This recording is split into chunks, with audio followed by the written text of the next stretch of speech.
Now I'm going to show you part 2 of the series on lower wisdom tooth surgery, bone removal. Here we have a very difficult lower left wisdom tooth, which is tightly impacted against the second molar and is heavily invested in bone, and the roots are closely associated with the inferior alveolar nerve. Removal of this tooth is associated with high risk of damage to the inferior alveolar nerve. Here we are starting to remove the bone. The initial point of entry is around the distal aspect of the crown, and we make an incision into the bone, and following the incision we travel to the lingual plate.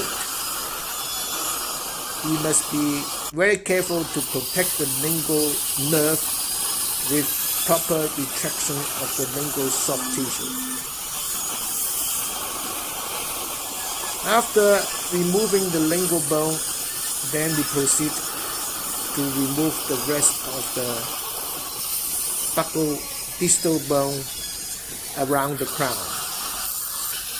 And we must make sure that enough depth of the bone around the root is removed. Otherwise, we may encounter extreme difficulty in removing the tooth. And we must give adequate irrigation in order not to damage the bone by heat.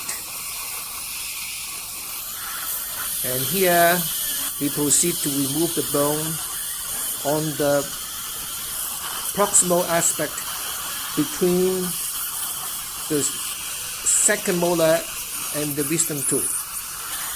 And this is a very tricky part, and we must ensure that we go deep enough below the bone level so that we cut the bone at the level below the lower margin of the mesial aspect of the crown.